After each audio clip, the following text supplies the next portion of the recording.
वाह, कितना मजा आ रहा है। बारिश का मौसम हमेशा मेरा फेवरेट रहेगा। ओए, टाइम देख ले। अगर तू बारिश में ऐसे ही घूमती रहेगी तो हम घर कब जाएंगे? तू भी एक बार बारिश में आकर देख, सब कुछ भूल जाएगी। भगवान जी, हर मौसम में बारिश क्यों नहीं होती? नव्या बारिश में इतनी ज्यादा खो जाती है कि उसे ये भी ध्यान नहीं रहता कि उसने सफेद कपड़े पहने हुए हैं। उसके सारे कपड़े भी भीग जाते हैं। मैडम, बहुत हो गया यार, आज लेट हो जाएंगे घर जाने के लिए, और अगर तू ऐसे ही लेट कराएगी तो हम पार्टी नहीं लेंगे। गुस्सा मत करो, चलो कैंटीन में जाकर ऑर्डर करो, मैं अभी आती हूँ। बारिश में भीगे हुए कपड़ों में ही नव्या कैंटीन में जाती है और सभी दोस्त चाय पकौड़े एंजॉय करते हैं। उसके बाद नव्या घर आ जाती है। हे भगवान, नव्या, तुझे अंदाजा भी है तूने कपड़े और जूते कितने गंदे कर रखे हैं, और इस वाइट टॉप से तो दाग जाएंगे भी नहीं। नव्या ने व्हाइट टॉप और फिट जीन्स पहनी हुई है जो बारिश में नहाने की वजह से पूरी तरह से गंदी हो गई है। अरे मम्मी, इन दागों का क्या है, ये तो साफ हो जाएंगे। लेकिन आप ये तो देखो कि मैंने बारिश में कितना एंजॉय किया। इतना मजा आया कि मैं क्या बताऊं। नव्या अपनी माँ से बातें कर रही होती है, तभी उसके छींक आनी शुरू हो जाती हैं। हच्ची। हाँ, सब बता देना, लेकिन पहले कपड़े बदल कर आओ। देखो कैसे छींक रही हो, तुम्हें सर्दी जुकाम हो जाएगा भीगे हुए कपड़ों में ज्यादा देर तक रहने से। नव्या अपने कमरे में जाकर कपड़े बदलती है। तब तक अनीता उसके लिए चाय बना देती है। दोनों माँ बेटी चाय की चुस्कियों के साथ बातें करने लगती हैं। ऐसे ही दिन बीतने लगते हैं। हे भगवान, कितनी गर्मी है, ऊपर से भारी भरकम साड़ी। अभी नहाए हुए आधा घंटा भी नहीं हुआ और मैं फिर से पसीनों में भीग गई हूँ। ऐसा लगता है कि इस गर्मी में इस रसोई में ही घुटकर मर जाऊंगी। पूजा की अरेंज मैरिज हुई है। उसके ससुराल वाले बहुओं के हमेशा पूरे और ढके हुए पहनावे में विश्वास रखते हैं। इसी वजह से पूजा को हमेशा भारी भरकम साड़ी और सिर पर पल्लू रखना पड़ता है, जिससे वो बहुत परेशान रहती है। एक काम करती हूँ, चावल बना रही हूँ तो रोटी कम बनाऊंगी, वरना यहाँ 1 घंटे तक खड़े रहना पड़ेगा। सच में मैं चक्कर खाकर गिर जाऊंगी।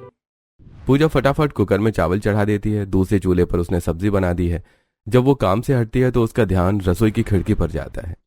हे भगवान, कितना सुहाना मौसम हो रहा है बाहर, पर इस साड़ी में तो मुझे ऑक्सीजन भी नहीं मिलती। तभी पूजा का ध्यान रास्ते से जा रही दिव्या पर पड़ता है, जिसने शॉर्ट टॉप और मिनी स्कर्ट पहनी हुई है। सही कहा है किसी ने, मायके में ही लड़कियों के मजे होते हैं। दिव्या कैसे मस्त घूमती है, मैं भी अपने घर पर ऐसे ही रहती थी। पूजा अपने मायके के दिनों को याद करने लगती है, जहां वो अपनी पसंद के खुले ढुले कपड़े पहनती थी। शादी के बाद उसे हमेशा भारी साड़ी और सिर पर पल्लू रखना पड़ता है। तभी कुकर में सीटी बजती है और पूजा फिर से खाना बनाने में लग जाती है। ऐसे ही दिन बीतते रहते हैं। एक दिन नव्या और सुमित कॉलेज के पार्क में बैठे बात कर रहे होते हैं। और कितना इंतजार कराओगे मुझे? देखो ना, अब तो हमारे ग्रुप में सबकी शादी हो गई है, बस हम दोनों ही बचे हैं।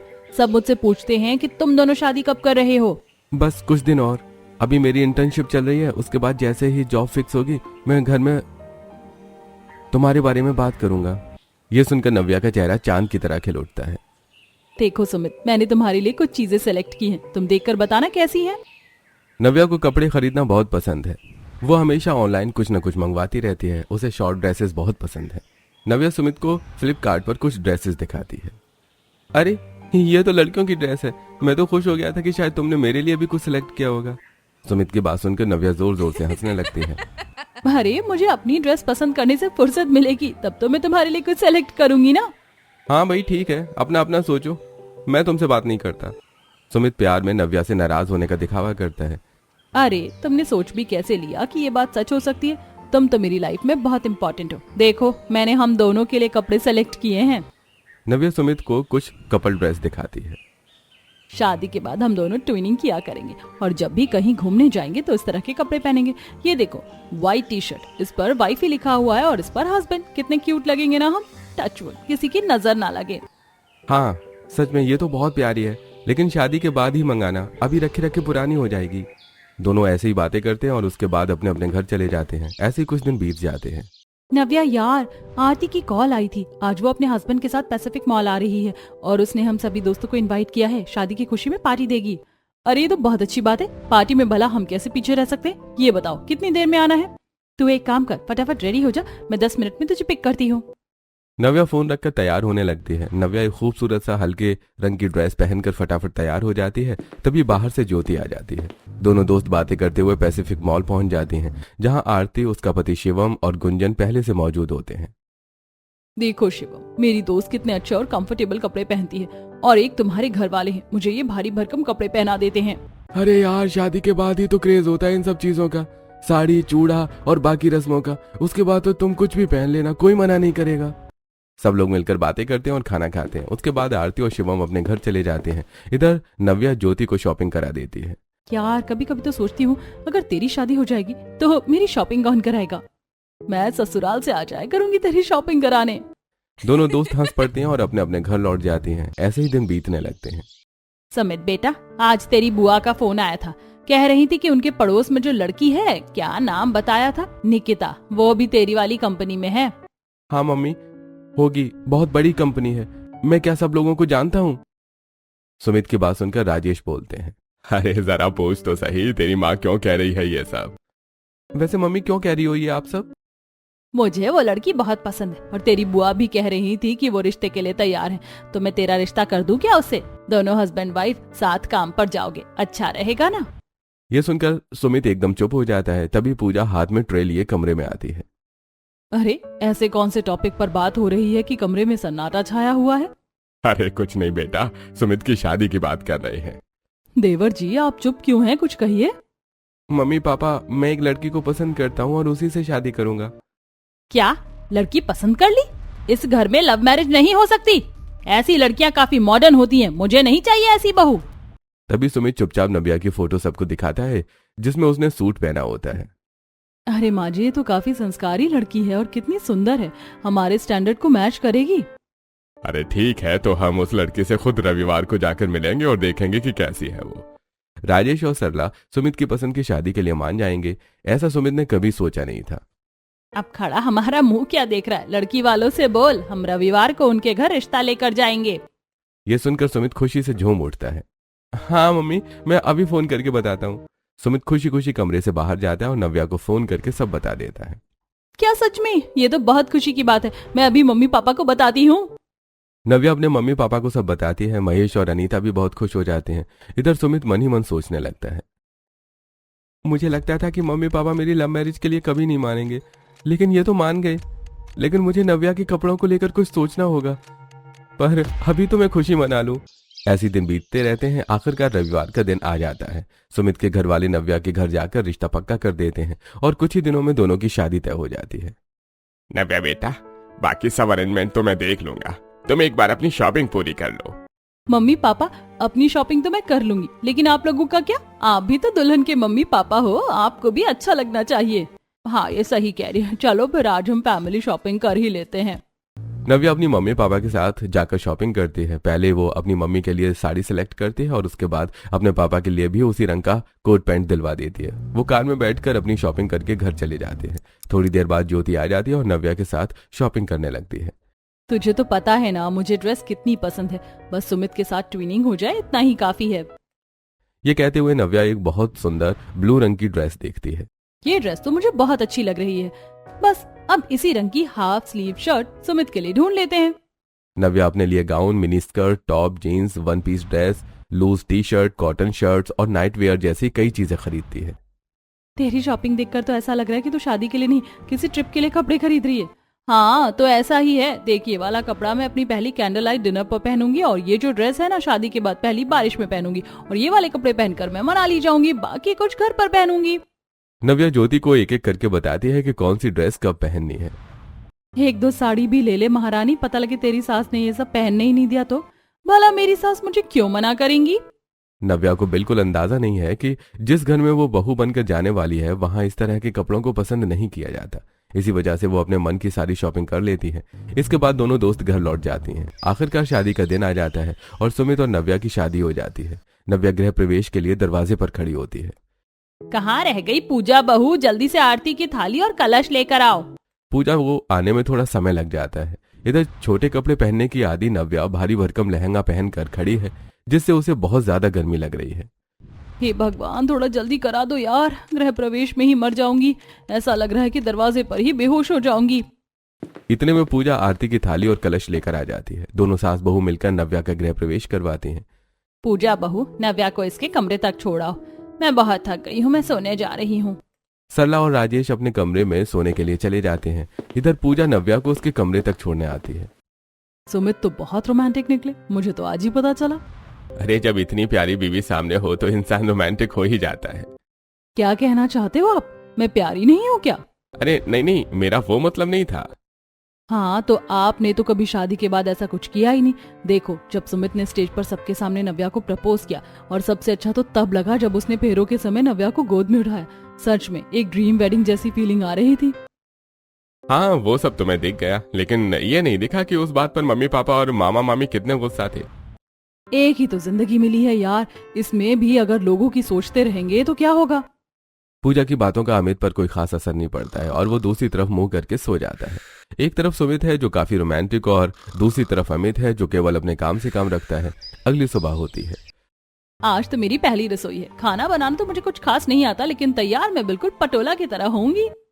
खुद से बातें करते हुए नव्या आईने के सामने बैठ जाती है। उसने गुलाबी रंग की बहुत प्यारी साड़ी पहनी है और उसके साथ स्लीवलेस ब्लाउज पहना हुआ है। वाह, कितनी प्यारी लग रही है मेरी वाइफ। ये साड़ी तुम पर इतनी अच्छी लग रही है कि ऐसा लगता है कि जैसे तुम्हारे लिए ही बनी हो। शादी की खुशी और नव्या की खूबसूरती में सुमित इतना ज्यादा खो जाता है कि उसे ये याद नहीं रहता कि उसके घर में बहुओं को इस तरह के ब्लाउज और साड़ी पहनना अलाउड नहीं है। उसकी मम्मी को तो भारी भरकम साड़ी और सिर पर पल्लू पसंद है, जैसे उसकी भाभी रहती है। फटाफट नहाकर नीचे आ जाओ, आज खाने में आपको सरप्राइज मिलेगा। ये कहकर नव्या अपने कमरे से हॉल में आ जाती है जहां सब लोग बैठे होते हैं। नव्या सभी को गुड मॉर्निंग विश करती है। नव्या को देखते ही राजेश धीरे से सरला से कहते हैं, अरे ये क्या पहन कर आ गई बहू, इसे देखकर तो मुझे ही शर्म आ रही है। वही इसे घर के तौर तरीके समझाओ, घर में बहू बेटियां कैसे रहती हैं। अरे नव्या बहू, ये क्या पहना है तुमने? तुम्हारे ब्लाउज में तो बाजू ही नहीं है। मम्मी जी, इसे स्लीवलेस ब्लाउज बोलते हैं। गर्मी इतनी ज्यादा हो रही है कि मैंने इसी तरह के ब्लाउज सिलवाए हैं। अरे गर्मी हो रही है तो क्या इंसान कपड़े उतार कर रख दे? हमारे घर में नहीं चलेंगे आधे अधूरे कपड़े। इतने में पूजा वहां आ जाती है। अपनी जेठानी को देखो, कितने अच्छे से साड़ी पहनती है, सिर पर पल्लू लेती है। पूजा बहू, जरा इसको भी कुछ सिखाओ। अपनी सास की बात सुनकर नव्या बोलती है, मम्मी जी, जेठानी जी को देखकर तो मुझे ही गर्मी लग रही है। इतनी भारी साड़ी, इतनी गर्मी में, ऊपर से सिर पर पल्लू। हो गॉड, जेठानी जी आप कैसे पहनती हो ये सब? अरे इतना भी मुश्किल नहीं है जितना तुम्हें लग रहा है। एक दो बार पहनोगी तो आदत हो जाएगी। मुझे देखो, मैं तो रोज पहनती हूँ और आराम से काम भी कर लेती हूँ। कितने आराम से हूँ मुझे ही पता है, लेकिन इसे क्या बताऊं। रोज साड़ी पहनना और सिर पर पल्लू रखना पूजा को भी परेशान करता है, लेकिन वो नव्या के सामने ये बात जाहिर नहीं करती। जाओ, पहले अपना हुलिया ठीक करो, उसके बाद पहली रसोई करना। पूजा नव्या को अपने कमरे में ले जाती है और उसे अपनी एक नई साड़ी और ब्लाउज निकाल कर दे देती है। नव्या उन्हें पहनकर रसोई में आ जाती है। हे भगवान, एक तरफ इतनी गर्मी है, ऊपर से ये साड़ी। मुझसे नहीं बनेगा खाना। साड़ी में नव्या खुद को बिल्कुल भी कंफर्टेबल महसूस नहीं करती। इसी वजह से वो खाना भी ठीक से नहीं बना पाती। चलो, जितना बना है उतना ही ठीक है, बाकी मैं बना लूंगी। दोनों मिलकर खाना बनाती हैं और फिर डाइनिंग टेबल पर लगा देती हैं। अरे भाई, ये कैसा कड़वा और जला हुआ खाना बनाया है। नव्या बहू, तुम्हें बहुत कुछ सीखने की जरूरत है। सही पहनावा और हाथों में स्वाद ही एक संस्कारी और गुणवान बहू की पहचान होती है। अपनी सास की बात सुनकर नव्या मन ही मन सोचने लगती है, हे भगवान, कैसी टिपिकल फैमिली है ये। सुमित ने तो इनके बारे में कभी बताया ही नहीं। सब लोग खाना खाते हैं। ऐसे एक दो दिन बीत जाते हैं, लेकिन नव्या का साड़ी में बिल्कुल भी मन नहीं लगता। सुमित, तुमने कभी बताया नहीं कि तुम्हारी मम्मी को इस तरह का पहनावा पसंद है। मुझे तो सच में घुटन हो रही है इनमें। सॉरी, मुझे लगा था कि शायद तुम्हें मम्मी परमिशन दे देगी, लेकिन वो हमारी लव मैरिज के लिए भी तो आसानी से मान गई थी ना। अब सॉरी का क्या करूं मैं? मुझसे सच में नहीं पहनी जाती साड़ी। एक काम करो, रात में तो अपने पसंद के कपड़े ही पहन सकती हो, और जब भी हम कहीं घूमने जाएंगे तब तुम अपनी मर्जी के कपड़े पहन लेना। सुमित की बात सुनकर नव्या थोड़ी खुश हो जाती है। इसी तरह दिन बीतने लगते हैं। एक दिन नव्या कपड़े धो रही होती है और उसकी साड़ी पूरी तरह से भीग जाती है। हे भगवान, एक तो ये साड़ी इतनी भारी, ऊपर से पानी में भीगकर और भारी हो गई। ऐसा लग रहा है जैसे खुल ही जाएगी। तभी वहां पूजा आ जाती है। अरे ये क्या कर लिया तुमने? तुम्हारे तो सारे कपड़े भीग गए हैं। जेठानी जी, आप कैसे कर लेती हो? साड़ी में इतना सारा काम मुझसे नहीं हो रहा। जाओ, तुम कपड़े बदल कर आओ, मैं कर लेती हूँ ये सब। तुम्हें भी धीरे धीरे आदत हो जाएगी। इतना भी मुश्किल काम नहीं है रोज साड़ी पहनना। पूजा सारे कपड़े धोकर और बाकी काम निपटाकर चली जाती है।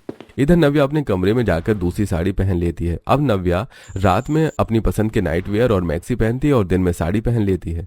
इसी तरह दिन बीतते रहते हैं। एक दिन पूजा अपने कमरे में बैठी थी, तभी उसकी दोस्त निधि का फोन आता है। यार, बाहर कितना अच्छा मौसम हो रहा है। सच में इस चिलचिलाती गर्मी में राहत मिल जाती है बादलों को देखते ही। हाँ, मैं भी कमरे की खिड़की खोल कर बैठी हूँ। ठंडी ठंडी हवाएं आ रही हैं। इस रोमांटिक मौसम में तो अपने पति के साथ कहीं बाहर डिनर पर जाने का मन करता है। करता तो है, लेकिन उसके लिए पति भी रोमांटिक होना चाहिए। अरे पगली, पति रोमांटिक नहीं होते, बनाना पड़ता है। कभी अच्छे से तैयार होकर, कभी अच्छा खाना बनाकर। अब तुम रोज रोज आंटियों की तरह ये साड़ी और सर पर पल्लू लेकर घूमोगी तो जीजू तुम्हें इग्नोर ही करेंगे ना। निधि की बातें पूजा को कुछ हद तक सही भी लगती हैं। थोड़ी देर बात करने के बाद दोनों फोन रख देती हैं और कुछ दिनों बाद एक दिन पड़ोसन पिंकी और पूनम घर पर आती हैं। कहाँ है तुम्हारी छोटी बहू? जब सुमित की शादी हुई थी तब मैं अपनी बहन के घर गई हुई थी। मैंने तो अभी तक तुम्हारी बहू को देखा ही नहीं। अरे कोई बात नहीं, अभी बुलाती हूँ। सरला अपनी छोटी बहू को आवाज लगाती है। इधर पूजा भी चाय और नाश्ता लेकर आ जाती है। मानना पड़ेगा, तुम्हारी दोनों बहुएं बहुत अच्छी हैं। हाँ, सुना था तुम्हारी छोटी बहू बहुत पढ़ी लिखी है, फिर भी देखो कितने अच्छे से साड़ी पहनती है और सिर पर पल्लू भी रखती है। अरे मुझे नहीं जानती क्या तुम? मैंने तो साफ कह दिया था कि मेरे घर में मेरी मर्जी चलेगी। मुझे तो अपनी बहुएं संस्कारों में ही अच्छी लगती हैं। सरला गर्व से अपनी पुरानी सोच का बखान करने लगती है। उसकी बातें सुनकर नव्या को अंदर ही अंदर बहुत झुंझलाहट होती है। थोड़ी देर तक बातें करने के बाद दोनों पड़ोसने अपने घर चली जाती हैं। एक दिन नव्या अपने कमरे में बैठी होती है। जैसे ही वो खिड़की से पर्दे हटाती है, बाहर का मौसम देखकर खुश हो जाती है। वाह, कितना अच्छा मौसम हो रहा है बाहर। एक काम करती हूँ, सुमित से कुछ अच्छा सा चटपटा खाने को मंगा लेती हूँ। पक्का रात को बारिश होगी। नव्या सुमित को फोन लगाने लगती है, लेकिन अचानक रुक जाती है। 1 मिनट, मैं क्यों कहूँ? वो खुद इतना रोमांटिक है कि आज मेरे लिए पक्का बाहर से चाट पकौड़े लेकर आएगा। ये सोचकर नव्या खुद ही मुस्कुराने लगती है। देखते देखते शाम हो जाती है। दोनों देवरानी जेठानी मिलकर सबके लिए खाना बनाती हैं। तभी सुमित भी ऑफिस से वापस घर आ जाता है। नव्या सुमित के लिए ठंडा पानी लेकर उसके पास जाती है। नव्या, आज मौसम बहुत अच्छा हो रहा है और मुझे पता है कि तुम्हें बारिश का मौसम कितना पसंद है, इसलिए मैं अपनी वाइफ के लिए मोमोज और ये तीखी पानी पूरी लेकर आया हूँ। ये देखकर नव्या बहुत खुश हो जाती है। मुझे तो पहले ही पता था कि आप मेरे लिए कुछ न कुछ लेकर जरूर आओगे। हाँ, लेकिन तुम कमरे में बैठकर ही खाना, क्योंकि मम्मी पापा को ये सब पसंद नहीं है। पहले दोनों पति पत्नी सबके साथ डिनर करते हैं, उसके बाद अपने कमरे में आ जाते हैं। बाहर इतना अच्छा मौसम हो रहा है, आपको क्या लगता है कमरे में बैठकर ही खाना अच्छा रहेगा क्या? क्या तो सही रही हो, ऐसा लग रहा है जैसे बारिश होगी। चलो छत पर चलते हैं। 1 मिनट, मैं अपनी बारिश वाली आउटफिट पहन लूं। नव्या ने शादी से पहले हर मौके के लिए अलग अलग कपड़े खरीदे थे, जो अभी तक अलमारी में ही रखे थे। उनमें से वो एक रेड कलर की वेलवेट फ्रॉक निकालती है और पहन लेती है। यार, घर वालों से छुपकर निकलना पड़ेगा। एक काम करो, तुम ये शॉल ओढ़ लो और ये सब मैं लेकर आता हूँ। दोनों पति पत्नी रात के करीब 10 बजे छत पर पहुंच जाते हैं। वहां एक छोटा सा रोमांटिक डिनर सेटअप लगाते हैं और बैठकर मोमोज और पानी पूरी का आनंद लेते हैं। थोड़ी देर बाद बारिश शुरू हो जाती है। कितना सुहाना मौसम है। बारिश हो, तुम साथ हो, बस मुझे और कुछ नहीं चाहिए। दोनों एक दूसरे की आंखों में खो जाते हैं। बारिश और ये प्यार भरा माहौल दोनों को और भी रोमांटिक बना देता है। दोनों साथ में डांस करते हैं, बारिश का आनंद लेते हैं और कुछ देर बाद नीचे आकर सो जाते हैं। अगली सुबह कितनी अच्छी रात थी ना, सब कुछ किसी सपने जैसा लग रहा था। अरे मुझे तो विश्वास ही नहीं हो रहा था कि जिस घर में बहुओं का सिर से पल्लू उतर जाए तो उस पर बात पर कलेश हो जाता है, वहीं तुम शॉर्ट ड्रेस पहनकर मेरे साथ डांस कर रही थी। सुमित की बात सुनकर नव्या हंसने लगती है। इसी तरह दिन बीतने लगते हैं। एक दिन अमित ऑफिस से घर आता है। आप आ गए, रुकिए मैं आपके लिए ठंडा ठंडा मैंगो शेक बनाकर लाती हूँ। पूजा रसोई में जाकर आम निकालती है और ठंडा मैंगो शेक बनाकर अमित को दे देती है। पहले साहब का दिमाग ठंडा होगा, उसके बाद ही तो कुछ अच्छी बातें हो पाएंगी। मैंगो शेक पीने के बाद अमित खुश हो जाता है। अरे वाह यार, बहुत अच्छा था। सच में गर्मी में ठंडी चीजें कितना सुकून देती हैं। हाँ, मैं भी यही कह रही थी, क्यों ना हम भी कहीं घूमने चले जहाँ बर्फ पड़ रही हो, जैसे मनाली। नहीं, अभी नहीं, ऑफिस में बहुत काम है, फिर कभी देखेंगे। हर बार की तरह अमित काम का बहाना बनाकर पूजा को बाहर ले जाने से मना कर देता है। बेचारी पूजा अपना मन मारकर रह जाती है। ऐसे दिन बीतते रहते हैं। एक दिन पूरा परिवार बाहर गार्डन में बैठकर चाय की चुस्कियां ले रहा था। तभी वहां से दिव्या गुजरती है। अरे भाई, इस लड़की ने तो शर्म हया बिल्कुल उतार कर रख दी है। पता नहीं इसके माँ बाप इसे कैसे रखते हैं। देखो तो सही, कभी इसके शरीर पर पूरे कपड़े नहीं मिलते। पता नहीं क्या जताना चाहती है इस तरह के कपड़े पहनकर।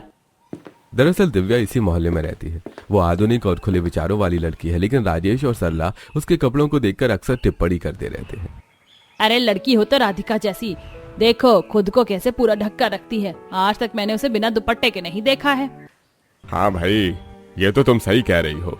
सच में राधिका जैसी लड़की मिलना बड़े भाग्य की बात है। नव्या वहीं खड़ी होकर उनकी बातें सुन रही होती है। पता नहीं कैसे लोग हैं यार, लोगों को सिर्फ पहनावे से जज कर रहे हैं। थोड़ी देर बाद सभी लोग घर के अंदर आ जाते हैं। इसी तरह समय बीतता रहता है। एक दिन नव्या सुमित से बात कर रही होती है। सुमित, शादी से पहले तुम बड़ा कहते थे कि अब मनाली जाएंगे। देखो ना, मेरी अलमारी में रखे कपड़े मुझे आंखें फाड़ फाड़ कर घूर रहे हैं। उनके दिल से बस एक ही आवाज निकल रही है, मुझे कब पहनोगी। नव्या की प्यारी प्यारी बातें सुनकर सुमित हंसने लगता है। यार सॉरी, मैं तुम्हें हनीमून पर भी नहीं ले जा पाया, लेकिन आज डे आउट का फुल प्लान है। क्या सच में? लेकिन कैसे? घर पर क्या बोलेंगे? वो सब मुझ पर छोड़ दो, तुम बस तैयार हो जाओ। और हाँ, घर से साड़ी पहन कर निकलना, बाद में चेंज कर लेना, अपनी पसंद की आउटफिट साथ में रख लेना, और जो रील वगैरह तुम बनाना चाहती हो ना, वो भी सोच लेना। आज तुम्हारी कुछ फैंटेसी जरूर पूरी होगी। सुमित की बात सुनकर नव्या बहुत खुश हो जाती है और फटाफट डे आउट की तैयारी करने लगती है। उधर सुमित अपने घर वालों से नव्या के मायके जाने का बहाना बनाता है और दोनों घर से निकल जाते हैं।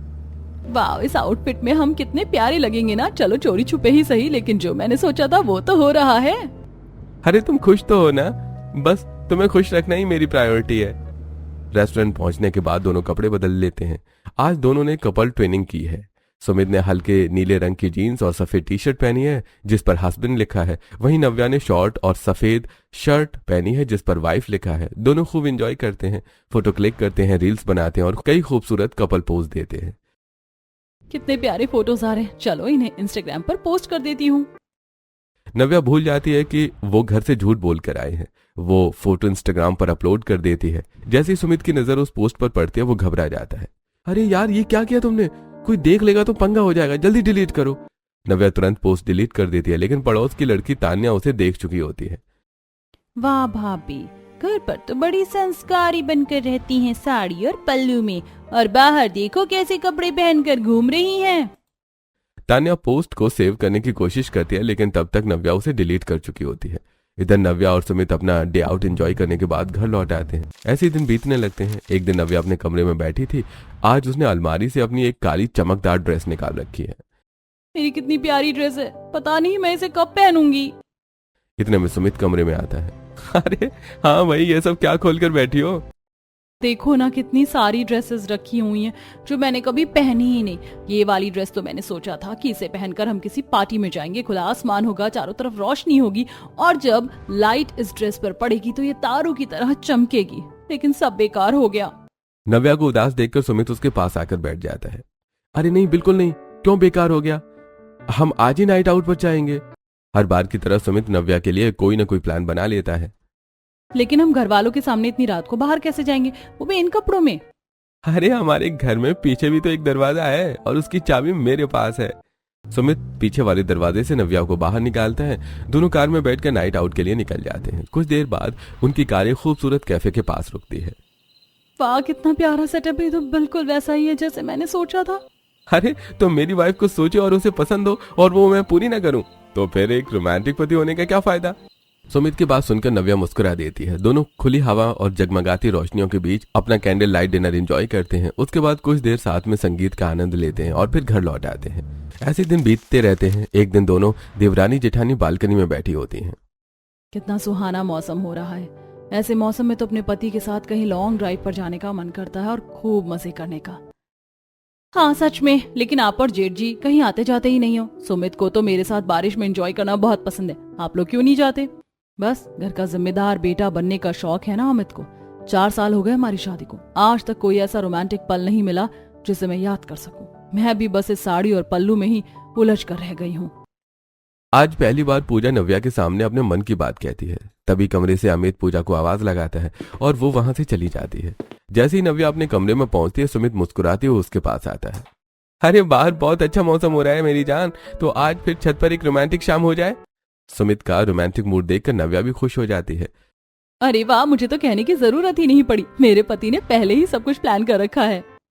मौसम एक दूसरे का साथ और छोटी छोटी खुशियां नव्या को हमेशा उत्साहित कर देती हैं। इसीलिए वो तुरंत सुमित की बात मान जाती है। तो ठीक है, फिर हम पहले घर वालों के सामने थोड़ा बहुत खाना खा लेंगे, उसके बाद मस्त छत पर चलेंगे और अगर आज बारिश हो जाए तो सोने पर सुहागा हो जाएगा। दोनों पति पत्नी इस ठंडी रात को लेकर बहुत ज्यादा उत्साहित होते हैं। घर वालों के साथ बैठकर डिनर करते हैं। जैसे सभी लोग सो जाते हैं, रात के लगभग 11 बजे दोनों छत पर जाकर अपना सेटअप तैयार कर लेते हैं और नव्या ने पिंक कलर की स्लीवलेस कॉट सेट पहनी होती है। फाइनली मेरा ये वाला लुक भी क्रिएट हो गया। अब मैं गेरुआ सॉन्ग के साथ अपनी स्टोरी लगाऊंगी। भाई आसपास के लोगों को हाइड करके लगाना, कहीं उस दिन वाली गलती फिर मत कर देना। अरे नहीं, आप बेफिक्र रहो, इस बार मैं याद रखूंगी। दोनों छत पर अपना पर्सनल टाइम स्पेंड कर रहे होते हैं कि तभी अचानक बारिश शुरू हो जाती है। बारिश देखकर नव्या और भी ज्यादा खुश हो जाती है और छम छम करती हुई भीगने लगती है। मोबाइल पर गाना बजने लगता है, मैं नाचूं आज छम छम छम। दूसरी तरफ सरला की आंख खुल जाती है। हे भगवान, आज फिर बारिश आ गई। मेरे तो पौधे ज्यादा पानी में मर ही जाएंगे। सरला छत पर जाती है और वहाँ का नजारा देखकर हैरान रह जाती है। ये क्या कर रहे हो तुम दोनों यहाँ इतनी रात को? और बहू, ये तुमने कैसे कपड़े पहने हैं? मम्मी वो ये वो करने की जरूरत नहीं है। तुमने अपनी पत्नी को सिर पर चढ़ा रखा है, हमारी पीठ पीछे ये सब करते हो। तुम लोगों को तो मैं सुबह बताऊंगी। सरला दोनों को खूब डांटती है। उसके बाद दोनों अपने कमरे में चले जाते हैं और सरला भी अपने कमरे में जाकर सो जाती है। अगली सुबह सभी लोग हॉल में बैठे होते हैं। क्या हो रहा था रात को? मतलब हमारी पीठ पीछे तुम लोग कुछ भी करोगे? सुमित, तुम क्या बहू के साथ बिल्कुल पागल हो गए हो? अरे छत पर पूरा मोहल्ला देखता है। बारिश में सब अपनी चीजें रखने के लिए ऊपर जाते हैं। अगर किसी ने देख लिया तो क्या कहेगा? और फिर ये बहू कितने छोटे कपड़े पहनती है। संस्कारों में रहना सीखो, मर्यादा में रहा करो। राधिका को देखो, कितनी ढके हुए कपड़े पहनती है। सरला फिर से राधिका की मिसाल देने लगती है। तभी बाहर कुछ हलचल होने लगती है। सभी लोग बाहर जाकर देखते हैं। अरे क्या हुआ? इनके घर इतने लोग क्यों इकट्ठा हो रहे हैं? तुम्हें नहीं पता क्या, नरेश की बेटी राधिका घर से भाग गई? ये सुनते ही सरला और राजेश के पैरों तले जमीन खिसक जाती है। वहीं पूजा और नव्या एक दूसरे को देखकर मुस्कुरा देती हैं। अरे देखने में तो नहीं लगती थी ऐसी, कितने ढके हुए और अच्छे कपड़े पहनती थी। देख लो बहन, जो दिखता है जरूरी नहीं कि वही सच हो। पिंकी अपने घर चली जाती है। सभी लोग वापस अपने घर आ जाते हैं। तभी सुमित के पास उसके दोस्त अंकुश का फोन आता है। यार, तुम्हारा मोहल्ला तो छा गया। तुम्हारे पड़ोस की लड़की ने यूनिवर्सिटी टॉप की है। अब डीएम उसे सम्मानित करेंगे। ये सुनकर सुमित खुश हो जाता है। अरे क्या, सच में? ये तो बहुत अच्छी बात है। फोन रखने के बाद सरला उससे पूछती है, कौन सी अच्छी खबर मिली है? मम्मी, अपने मोहल्ले की लड़की है ना, दिव्या। अरे उसे कौन नहीं जानता? अरे वही जो कभी ढंग से कपड़े नहीं पहनती। हाँ वही, जो आपकी नजरों में आवारा, चरित्रहीन और कम कपड़े पहनने वाली है। उसने यूनिवर्सिटी टॉप किया है और डीएम उसे सम्मानित करेंगे। अब नव्या भी चुप नहीं रहती। मम्मी पापा, आपने देख लिया ना, संस्कारी दिखने वाली बेटी घर से भाग गई और जिसे आप लोग गलत समझते थे उसने पूरे शहर का नाम रोशन कर दिया। हाँ बिल्कुल, ढके हुए कपड़े पहनने वाले ही हमेशा संस्कारी हो, ऐसा जरूरी नहीं होता। दोनों बहुओं की बातें सुनकर सरला और राजेश की गर्दन शर्म से झुक जाती है। मम्मी जी, इंसान की पहचान उसके कपड़ों से नहीं, उसके संस्कार और कर्मों से होती है। दिव्या ने ये साबित कर दिया। बेटा, मुझे समझ आ गया है कि मैं गलत थी। सच तो यह है कि जरूरत से ज्यादा रोक टोक और पाबंदियां भी इंसान को गलत कदम उठाने पर मजबूर कर सकती हैं, लेकिन हम ये समझ नहीं पाए, तुम पर इतनी पाबंदियां लगा दी। आज से हमारी तरफ से तुम आजाद हो। तुम्हें जो पहनना अच्छा लगे और जिसमें तुम कंफर्टेबल महसूस करो वही पहनो। आज से अपनी सोच को बदल देंगे। हाँ बिल्कुल, अगर हम अपनी सोच अभी नहीं बदलेंगे तो फिर कब बदलेंगे? ये सुनकर पूजा भी बहुत खुश हो जाती है। आखिरकार दोनों बहुओं को अपने ससुराल में अपनी पसंद के कपड़े पहनने की आजादी मिल जाती है और अब दोनों ही अपने अपने पसंद के कपड़े पहनती हैं।